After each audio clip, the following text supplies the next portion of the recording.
வணக்கம். சார்ல்ஸ் ஆண்டனி அவர்கள் இப்போது வீரச்சாவடைந்தார்.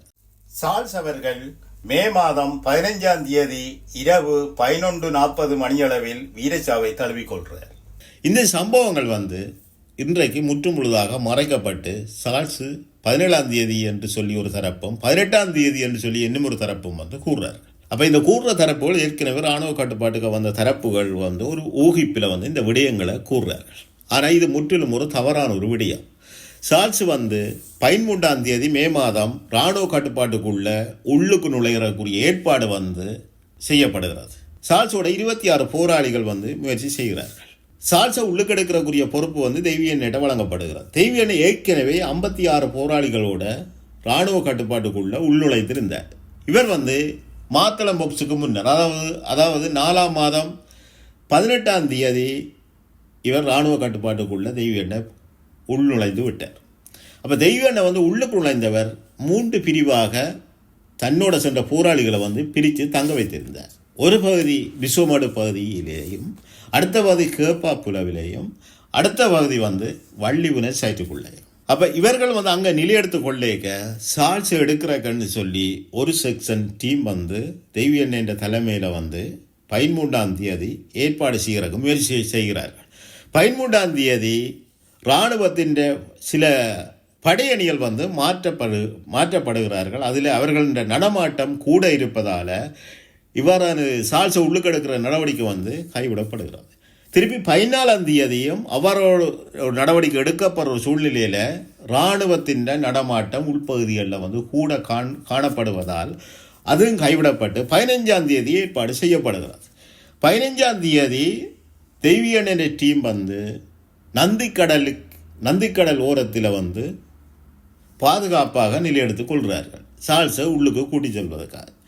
சார்ல்ஸ் வெளியேறிய டைம் வெளியேறக்கு முயற்சி செய்த 15ஆம் தேதி இரவு 11:30 வரை அந்த நேரத்தில் அதிகமான நீர்த்தேக்கம் ஏற்படுது நந்திக்கடலுக்குள்ள. நீர்த்தேக்கம்ன்றது என்ன காரணம் என்று சொன்னால், நந்திக்கடலும் பெருங்கடலும் இடையிலான தொடர்பு இருப்பதால் பெருங்கடல் ஒரு நேரத்துக்கு வத்தி செல்லும், ஒரு நேரத்துக்கு தண்ணி அதிகரிக்கும். இதை வெள்ளம் படுவன்னு சொல்லி கடத்தொழில் செய்கிறவர்கள் கூறுவார்கள். அப்போ அந்த 11:30 அளவில் வெள்ளத்தேக்கம் அதிகரித்ததால் சார்ல்ஸ் நந்திக்கடலுக்கு உள்ள நகர்ந்து கொண்டு போக நந்திக்கடல் தண்ணி அதிகரித்ததால் இவர்களால் உள் செல்ல முடியாமல் திரும்பி வரைக்கும் இந்த நடமாட்டங்களை அவதானித்து எதிரியால் பராலைட்டாக அடிக்கப்படுகிறது. இதனை தொடர்ந்து இந்த நடமாட்டம் ஊடாக கண்டறிந்த எதிரியால் கடுமையான எறிகணை தாக்குதல் மேற்கொள்ளப்படுகிறது. இந்த எறிகணை தாக்குதலில் இருந்த பாதுகாக்கப்பட்ட சார்ல்ஸ் மீது துப்பாக்கி ரவை சுளைக்குது. சார்ல்ஸோட சேர்ந்து 8 பேர் அந்த சம்பவத்திலேயே செல் தாக்குதலையும் வீரச்சாவை தழுவிக்கொள்கிறார்கள். அப்போ சார்ல்ஸின் உடலும் ஏனைய போராளிகளின் உடலும் அங்கு இருந்த பதுங்கு குழிக்குள்ள புதைக்கப்படுகிறது. அப்போ இதில் சார்ல்ஸ் கொண்டு போன சில ஆயுத தளபாடங்களும் அவர் கொண்டு சென்ற கிட் பேக்கும் 18ஆம் தேதி எதிரியின் கட்டுப்பாட்டுக்குள்ள எதிரியால் கண்டெடுக்கப்படுகிறது. அந்த பகுதி 18ஆம் தேதி பூரணமாக எதிரியின் கட்டுப்பாட்டுக்குள்ள அந்த பகுதி சென்று விட்டது. அப்போ சார்ல்ஸின் பேக்குக்குள்ளதான் சார்ல்ஸின் புகைப்படங்கள் இவ்வாறான சம்பவங்கள் இருக்க சார்ல்ஸை தேடவழிக்கிறார்கள். அந்த பகுதியில் வச்சு காயமடைந்த போராளியோரால் எதிரிக்கு காட்டி கொடுத்ததான ஒரு தகவல் இருக்குது. சார்ல்ஸின் உடல் இங்கே தாக்கப்பட்டது, சார்ல்ஸ் வீரச்சாவடைஞ்ச உண்மையை இராணுவத்துக்கு சொல்லப்படுது. அப்போ 18ஆம் தேதி அந்த இடத்தை இராணுவத்தால் தோண்டப்பட்டு தான் சார்ல்ஸின் உடல் வெளியில் எடுத்து காண்பிக்கப்படுது. அந்த உடலில் நீங்கள் பார்த்தீங்கன்னு சொன்னால் எல்லாருக்குமே தெரியும், அவர் அணிந்திருந்த உடைக்கு மேலே அதிகமான ஈரமணல் காணப்படுகிறது. அவற்றை உடல் தாக்கப்பட்டது, அந்த தாக்கப்பட்ட உடல் மீட்டு வெளியில் காட்டப்பட்டது. இதுதான் உண்மை. இது சம்பவம் 15ஆம் தேதி தான் உண்மையாக நடைபெற்றது. அப்போ இதில் ஒரு விடயத்தை நாங்கள் விளங்க வேணும் என்னென்னு சொன்னால், ஏற்கனவே உள்ளுக்கு போராளிகள் நுழைக்கப்பட்டு இருந்தார்கள். உள்ளுக்கு நுழைக்கப்பட்டதுக்குரிய காரணம் இராணுவ இந்த முள்ளிவாய்க்கால் பகுதியில் நிற்கிற போராளிகள் தளபதிகள் வெளியேறி செல்வதற்கான ஒரு பாதை எடுப்புக்காக அந்த டீம் தயார்படுத்தப்பட்டிருந்தாங்க. இந்த தெய்வியண்ணையோட புஷ்பநாதனை ஒரு டீமாக செயற்பட்டு கொண்டு தான் உள்ளுக்கு இருந்தவர். புஷ்பநாதன் சொன்னால் எல்லாருக்குமே தெரியும், சங்கரண்ணைக்கு பிறகு விமானப்பட பொறுப்பாளராக தளபதியாக செயற்பட்டவர். புஷ்பநாதன் என்ற தலைமையில் நின்ற போராளிகள் என்ற விவரங்கள் எனக்கு இதுவரை கிடைக்கப்படவில்லை. அப்போ புஷ்பநாதனை வந்து உள்ளுக்கு தான் இருந்தவர். இந்த புஷ்பநாதனையும் தெய்வீகனையும் தான் இறுதி வரை தேசிய தலைவருக்கான ஊடரப்பு நடவடிக்கைக்குரிய பின்தளங்களுக்குரிய ஏற்பாடுகளை வந்து ஏற்பாடு செய்திருந்தார்கள். பின்தள பாதுகாப்பை வந்து அவர்கள்லாம் ஏற்பாடு செய்திருந்தார்கள். அவர்கள்லாம் அங்கே இவர்களை கூட்டி செல்வதற்கான ஏற்பாடுகளும் வந்து இவர்களிடம் பொறுப்பு கொடுக்கப்பட்டது. இது வந்து முள்ளிவாய்க்கால் நடைபெற்ற சம்பவம் என்பது ஒரு இராணுவ பின்வாங்கல் என்று சொல்கிறது. ஒரு எதிரியிடமிருந்து நாங்கள் முற்றும் முழுதாக அழிக்கப்படக்கூடாது, அதிலிருந்து பின்வாங்கி அடுத்த கட்ட நகர்வுக்கான ஒரு தயார்படுத்தலுக்கான இடைவெளியும் தேசிய தலைவர்கிட்ட பின்வாங்குறோம் தாங்க நடைபெற்றது. சிலர் வந்து கூறுற விடயம் தேசிய தலைவர் மாவீரர்களுக்கு துரோகம் செய்து விட்டார் என்று சொல்லி. தேசிய தலைவர் உயிரோடு இருக்கிறார் என்று சொன்னால் அது மாவீரர்களுக்கு அவர் இன்றும் துரோகம் செய்யவில்லை. ஒவ்வொரு மாவீரர்களும் ஒவ்வொரு கரும்புலிகளும் கூறிய விடயம் தேசிய தலைவர் பாதுகாக்கப்பட வேண்டும், அந்த பொறுப்பை நீங்கள் போராளிகளாகிய நீங்கள் செய்ய வேண்டும். அதே அந்த மாவீரர்கள் என்று சொல்லத்தான் இன்று வளர்ந்த போராளிகள் கேட்டு தேசிய தலைவரை பாதுகாத்து வெளியேற்றி இருக்கிறார்கள். தேசிய தலைவர் மாவீரர் கொண்ட இலட்சியத்தை நிறைவேற்ற கடமை அவர்கிட்ட தான் இருக்குது, மற்ற யார்கிட்டையுமே அது இருக்கல என்றதை இந்த 15 ஆண்டுகளுக்குள்ள அது வெளிப்படையாக வெளியாகியுள்ளது. இந்த 15 ஆண்டுகளுக்குள்ள எவருமே தேசிய தலைவர் எடுத்து செயற்பட்ட முயற்சிகளில் ஒரு அங்கத்தை கூடி ஒரு துளியை கூடி யாருமே செய்யல. எல்லோருமே வந்து நினைவேந்தல் என்று சொல்லி தங்களை பாதுகாத்து கொண்டு சொத்து குவிக்கிற ஒரு நடவடிக்கைகளை தான் எல்லாருமே செய்தார்கள். இதுதான் அடுத்த சந்ததிக்கு கடத்தல் ஒரு வேலையாகவும் இவர்கள் கூறிக்கொள்கிறார்கள். எமது விடுதலை போராட்ட ரீதியாக அடுத்த கட்ட நகர்வுக்காக எமது அரசியல் நோக்கத்துக்காக எதையுமே யாருமே செய்யவில்லை. முழுக்க நினைவேந்தலுக்குள்ளே அடுத்த சந்ததிகளுக்கு கடத்துறார்களாம். ஏன் உங்களுக்கு இந்த சந்ததிகளுள்ளே நீங்கள் இதை செய்ய முடியாமல் இருக்கிறீர்கள்? நீங்கள் எல்லாருமே விடுதலை போராட்டத்தோட பங்கு பற்றினீங்கள். உங்களுக்கு இருக்கிற அறிவு அடுத்த சந்ததிக்கு எவ்வாறு வரப்போகுது, எவ்வாறு நீங்கள் கடத்த போறீர்கள்? ஏன் இந்த மாயைகளை வந்து வெளியில கொண்டு வாரீர்கள்? அடுத்த சந்ததிக்கு இதை கடத்துறோம். அடுத்த சந்ததி நீங்கள் செய்த 100 வேலை என்று சொன்னால் அடுத்த சந்ததி 10 வீதம் கூட செய்ய போறது இல்லை. அப்ப இது ஒரு திட்டமிட்ட எமது விடுதலை போராட்டத்தை அழிக்கிறதுக்கான ஒரு செயல்.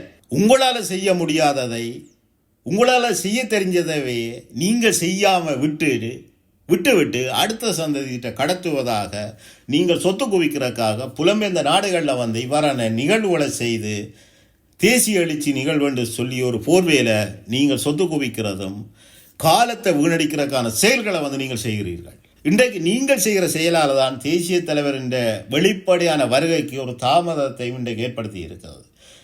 ஆனால் நீங்கள் இனத்திருந்தால் இன்றைக்கு மக்கள் எழுச்சியை பெரிய அளவில் உருவாக்கி இருக்கலாம். எமது விடுதலையை நோக்கி, எமது சுதந்திரத்தை நோக்கி ஒரு மக்கள் எழுச்சியை உருவாக்கி இருக்கலாம். அந்த மக்கள் எழுச்சியை நீங்கள் யாரும் செய்யவும் இல்லை, செய்ய போறதும் இல்லை.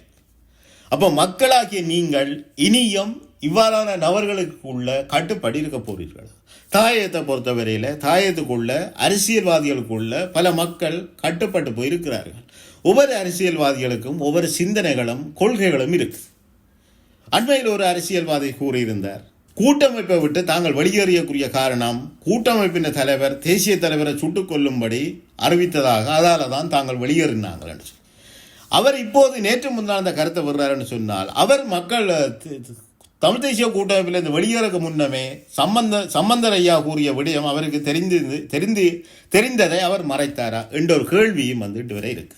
அந்த தரப்பு தான் என்ன சொல்லுதுன்னு சொன்னால், அதாவது இனப்பிரச்சனையையும் இனப்படுகொலையையும் பிரித்து பார்க்க முடியாது. ஆனால் சர்வதேச பொறிமுறை ஒன்று உருவாக்கப்பட்டு அதில் இலங்கை அரசாங்கம் நிறுத்தப்பட்டு விசாரிக்கப்படுற ஒரு கட்டத்துக்குள்ள தாங்கள் ஒரு பேரம் பேசலை வந்து செய்யலாமா? அது எவ்வாறுன்னு சொன்னால், தமிழர்களுக்கு ஒரு அரசியல் தீர்வை நீங்கள் வழங்க வேண்டும். அவ்வாறு வழங்குற ஒரு கட்டத்துக்குள்ள நாங்கள் சர்வதேச குற்றவியல் நீதிமன்றத்திலிருந்து இலங்கையை பாதுகாப்போம் ஒன்று நிலப்பாடு வந்து அந்த கட்சிக்காரர்கிட்ட இருக்குது. அந்த கட்சிக்காரரை வந்து ஏற்கனவே நான் வந்து வெளிப்படையாக கூறியிருந்தேன். அந்த கட்சிக்கு தான் இன்று வரை புலம்பெயர்ந்த நாடுகளில் இருக்கிற அனைத்து தொடர்பும் என்ற இந்த கோமாளிகள் வந்து இன்று வரை உதவிகளை செய்து கொண்டு இருக்கிறார்கள். அப்போ இது ஒரு மந்த நிலையில் தான் தமிழர் அரசியலும் இருக்குது. தமிழர் கொள்கை அரசியல் வந்து முற்றுமுழுதாக கைவிடப்பட்டு இருக்குது. இது இப்போ நடைபெறுறது உணர்ச்சி அரசியல் வந்து மேற்கொள்ளப்படுகிறது. உணர்ச்சி அரசியல் ஒருபோதும் தீர்வை தரப்போகிறது இல்லை. அது அவ்வப்போது உணர்ச்சிகளை ஏற்படுத்தி மக்களை கொந்தளிக்க வச்சு திருப்பியும் அவந்து போய் அது முடிஞ்சு ஓடும். அப்போ கொள்கை ரீதியாக அரசியல் நடவடிக்கைகளை செய்வதற்கு யாரும் முன்வரவில்லை. வாரவர்களும் அதை செய்யக்கூடிய சூழ்நிலையில் வந்து யாருமே இருக்க போகிறதும் இல்லை. அப்போ மக்கள் என்ன செய்ய வேணும், மக்கள் விழிப்படைய வேணும்னு சொல்லி ஒரு கருத்தை வந்து நான் தொடர்ந்து வைக்கிறக்கூடிய காரணம் இதுதான். இன்றைக்கு அரசியல்வாதிகளால் மக்கள் பிரித்தாளப்படுகிறார்கள். புலம்பெயர்ந்த நாடுகளில் நினைவெழுச்சி என்ற போர்வையில் பிரித்தாளப்படுகிறார்கள். அப்போ இவை இரண்டுமே ஒரு காத்திரமான விடுதலையை நோக்கியான பயணத்துக்குள்ள மக்களை தயார்படுத்த முடியாது. மக்களின் இலட்சிய கனவும் மாவீரர்களின் இலட்சிய கனவும் மலங்கடிக்கப்படுகின்றன. அப்போ இவ்வாறான யதார்த்தமான உண்மைகளை வந்து மக்கள் விளங்கிக் கொள்ளவும் தேசிய தலைவருடைய இருப்பு எதற்காக இன்று வரை இருக்கு, தேசிய தலைவர் அடுத்த கட்டமாக என்ன செய்ய போறார் என்பதை பற்றி நீங்கள் ஆராயுங்கள், அவருக்கான ஒத்துழைப்புகளை வழங்குங்கள். ஆனால் இன்று இந்த 15 ஆண்டுகளுக்குள்ள நடக்காத சம்பவங்கள் இனித்தான் நடக்கப் போகின்றன. சர்வதேச ரீதியாக நாங்கள் சில நாடுகளை அணுக வேண்டிய சூழ்நிலை வந்து இன்றைக்கு இயக்கத்துக்கு இருக்கு. ஸ்ரீலங்கா மட்டும் எங்கள் மீது ஆயுத ரீதியாக யுத்தத்தை செய்யவில்லை. மேற்குலக நாடுகளும் எங்களுக்கு எதிரான யுத்தங்களை ஸ்ரீலங்காவோட சேர்ந்து மறைமுகமாக செய்திருக்குது, வெளிப்படையாகவும் செய்திருக்கு.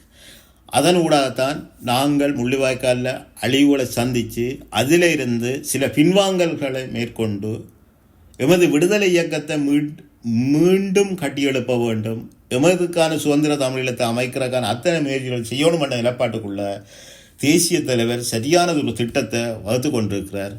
நாங்களும் எங்களோட மக்கள் எழுச்சி ஊடாக எங்களுக்கு ஒரு நியாயமான கோரிக்கையை வந்து நாங்கள் வைக்கிறதுக்கு தயார்படுத்த வேணும்.